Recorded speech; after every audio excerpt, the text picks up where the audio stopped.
ಹೊಸ ವರ್ಷಕ್ಕೆ ತುಂಬಾ ಸಂತೋಷದ ಸುದ್ದಿ. ನಮ್ಮ ಸಹೋದರ ಕೆತ್ತನೆ ಮಾಡಿದಂತ ಮೂರ್ತಿ ಆಯ್ಕೆ ಆಗಿದೆ. ಏಷ್ಯಾನೆಟ್ ಸುವರ್ಣ ನ್ಯೂಸ್ಗೆ ಶಿಲ್ಪಿ ಅರುಣ್ ಯೋಗಿರಾಜ್ ಸಹೋದರ ಪ್ರತಿಕ್ರಿಯೆ ಕೊಟ್ಟಿದ್ದಾರೆ. ಆಯ್ಕೆ ಪ್ರಕ್ರಿಯೆಯಲ್ಲಿ ಮೂರ್ತಿಯ ಪ್ರತಿಯೊಂದು ಅಂಶ ಕೂಡ ಬಹಳ ಮುಖ್ಯವಾಗಿರುತ್ತೆ. ರಾಮನ ಮೂರ್ತಿ, ನವಗ್ರಹ ಸೇರಿದಂತೆ ಹಲವು ಕೆತ್ತನೆಯನ್ನ ಒಳಗೊಂಡಿದೆ. ಮೈಸೂರಿನ ಶಿಲೆ ರಾಮ ಮಂದಿರದಲ್ಲಿರುತ್ತೆ ಅನ್ನೋದು ಸಂತೋಷ ತಂದಿದೆ.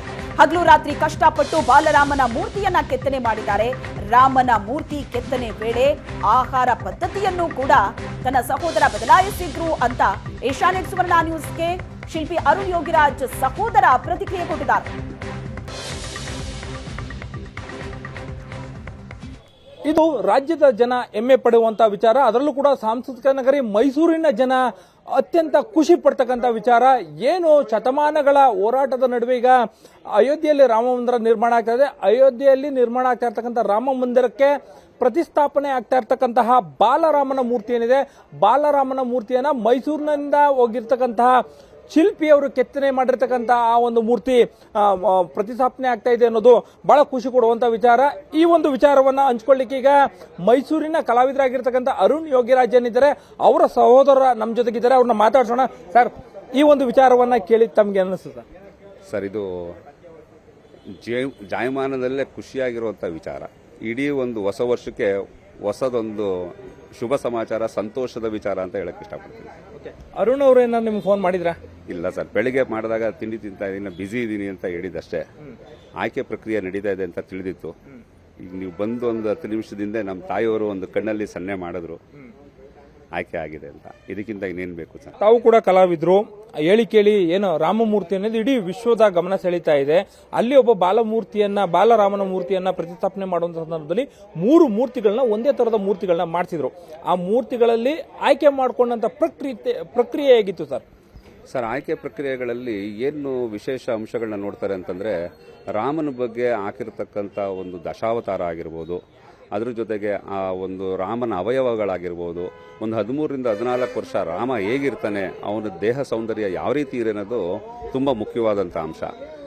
ಅದರಲ್ಲಿ ನನಗೆ ಹೇಳ್ತಿದ್ದ, ಬಾಲರಾಮ ವಿಶೇಷವಾಗಿ ಮೂಡು ಬರ್ತಾ ಇದೆ ಅಂತ. ಮೇಲ್ಗಡೆ ಸೂರ್ಯ ಇರುವಂಥದ್ದು, ಕೆಳಗಡೆ ನೀವು ಪೋಷಕರಾಗಲು ಕಾಯುತ್ತಿದ್ದೀರಾ? ಚಿಂತಿಸದಿರಿ. ಓಯಾಸಿಸ್ ಫರ್ಟಿಲಿಟಿ 90,000 ದಂಪತಿಗಳ ಜೀವನದಲ್ಲಿ ಸಂತೋಷವನ್ನು ತಂದಿದೆ. 7825893601ಗೆ ಕರೆ ಮಾಡಿ. ಅತ್ಯದ್ಭುತ ರಿಯಾಯಿತಿ ಪಡೆಯಿರಿ ಹಾಗೂ ಎಲ್ಲರಿಗೂ ಗುಡ್ ನ್ಯೂಸ್ ಕೊಡಿ. ಆಂಜನೇಯ ಸ್ವಾಮಿ ಮತ್ತೆ ಗರುಡ ಇರುವಂಥದ್ದು, ಕೆಳಗಡೆ ಪೀಠದಲ್ಲಿ ನವಗ್ರಹಗಳಿರುವಂಥದ್ದು ರಾಮನಲ್ಲಿ ವಿಶೇಷವಾದಂಥ ಅಂಶಗಳನ್ನ ಅದ್ಭುತವಾಗಿ ಮಾಡಿದ್ದಾನೆ ಅಂತ ನನ್ನ ನಂಬಿಕೆ. ವೋಟಿಂಗ್ ಅಲ್ಲೂ ಕೂಡ ಈ ಅಂಶಗಳನ್ನ ತಗೊಂಡಿದ್ದಾರೆ. ಹೌದು, ಪ್ರತಿಯೊಂದು ವೋಟಿಂಗ್ ಅಲ್ಲಿ ಏನಂತಂದ್ರೆ, ಪ್ರತಿಯೊಂದನ್ನು ಕೂಡ ಹೇಳ್ಬೇಕು ಅಂತಂದ್ರೆ ಅದನ್ನು ವಿಶೇಷವಾಗಿ ನಾವು ಬೂತ್ ಗರಡಿ ಅಂತ ಏನು ಹೇಳ್ತೀವಿ ಅದೆಲ್ಲ ನೋಡಿ ಮಾಡೇ ಅದನ್ನು ಮಾಡೋದು ಸರ್. ಆಯ್ಕೆ ಪ್ರಕ್ರಿಯೆ ಅಂತಂದರೆ ಪ್ರತಿಯೊಂದನ್ನು, ಯಾಕೆ ಅಂತಂದರೆ ಇದು ಐತಿಹಾಸಿಕ ರಚನೆ, ಐತಿಹಾಸಿಕ ನಿರ್ಮಾಣ. ಇದು ಆ ನಿರ್ಮಾಣದಲ್ಲಿ ಒಂದು ಮೂರ್ತಿ ಅದ್ಭುತವಾಗಿ ಬರಬೇಕು ಅನ್ನೋದು ಎಲ್ಲರ ಒಂದು ಆಶಯ, ಅಭಿಲಾಷೆ. ಆ ಒಂದು ಅಭಿಲಾಷೆ, ಆಶಯ ಅನ್ನೋದಕ್ಕಿಂತ ಹೆಚ್ಚಾಗಿ ಅದನ್ನು ಪೂರ್ಣ ಪ್ರಮಾಣದಲ್ಲಿ ಎಲ್ಲರೂ ಕೂಡ ಅದನ್ನ ಪರೀಕ್ಷೆ ಮಾಡಿ ಅದನ್ನ ಸ್ವೀಕರಿಸುವಂತದ್ದು ಸರ್. ಅಂದ್ರೆ 5 ಶತಮಾನಗಳ ಹೋರಾಟವೇ ಕೂಡ ಅದೇ ರೀತಿಯಾಗಿ ಅಲ್ಲಿ ದೇವಸ್ಥಾನ ಎಲ್ಲಿವರೆಗೂ ಇರುತ್ತೆ ಆ ಮೂರ್ತಿ ಜನಮಾನಸ ಇರೋವರೆಗೂ ಕೂಡ ಪೂಜೆಯನ್ನ ಮಾಡಿಸ್ಕೊಳ್ತಾ ಇರುತ್ತೆ. ಅಂತ ಒಂದು ಮೂರ್ತಿಯನ್ನ ಕೆತ್ತಿರ್ತಕ್ಕಂಥವ್ರು ತಮ್ಮ ಸಹೋದರ. ಅದ್ರ ಬಗ್ಗೆ ತುಂಬಾ ಹೆಮ್ಮೆ ಇದೆ. ಇದು ನಮ್ಮ ತಂದೆ ತಾಯಿ ಆಶೀರ್ವಾದ. ಇದಕ್ಕೆಲ್ಲ ಮೂಲ ಕಾರಣ ನಮ್ಮ ತಾತವರು ಬಸವಣ್ಣ ಶಿಲ್ಪಿಯವರು ಹಾಗೂ ನಮ್ಮ ತಂದೆಯವರು ಯೋಗಿರಾಜ್ ಶಿಲ್ಪಿಯವರು. ಇದಕ್ಕೆಲ್ಲ ಅವ್ರ ತಂದೆ ತಾಯಿ ಆಶೀರ್ವಾದ ಅಂತಾನೆ ಹೇಳಕ್ ಇಷ್ಟಪಡ್ತೀನಿ ಸರ್. ಅಲ್ಲ, ಕೇವಲ ಶಿಲ್ಪಿ ಅಷ್ಟೇ ಮೈಸೂರವರಲ್ಲ, ಅಲ್ಲಿ ಬಳಸಿರೋ ಶಿಲೆ ಕೂಡ ಮೈಸೂರದೇ. ಆ ವಿಚಾರಕ್ಕೆ ಅಂತ ಇದಕ್ಕಿಂತ ವಿಶೇಷ ಇನ್ನೇನ್ ಬೇಕು? ಮೈಸೂರಿನ ಶಿಲೆ ರಾಮ ಮಂದಿರದಲ್ಲಿ ರಾಮಮೂರ್ತಿ ಆಗಿರುವಂತದ್ದು, ಜೊತೆಗೆ ಮೈಸೂರಿನ ಶಿಲ್ಪಿಯಾದಂತ ನನ್ನ ತಮ್ಮ ಅರುಣ್ ಅದನ್ನ ಕೆತ್ತಿರುವಂತದ್ದು ವಿಶೇಷ ಅನ್ನೋದಕ್ಕಿಂತ ಭಗವಂತನ ಆಶೀರ್ವಾದ ಇದು ಅಂತ ಹೇಳಿ.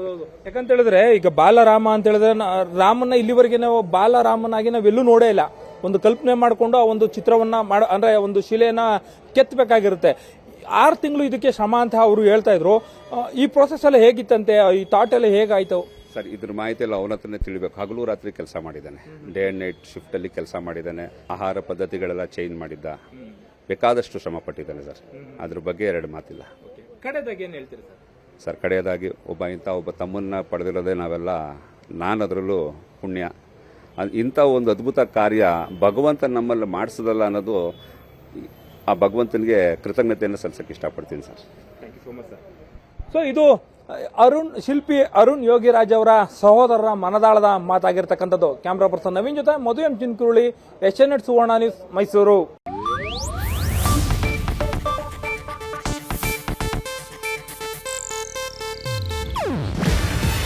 ಇದು ಏಷ್ಯಾನೆಟ್ ನ್ಯೂಸ್ ನೆಟ್ವರ್ಕ್ ಪ್ರಸ್ತುತಿ. ನೀವು ನೋಡ್ತಿದ್ದೀರಾ ಏಷ್ಯಾನೆಟ್ ಸುವರ್ಣ ನ್ಯೂಸ್.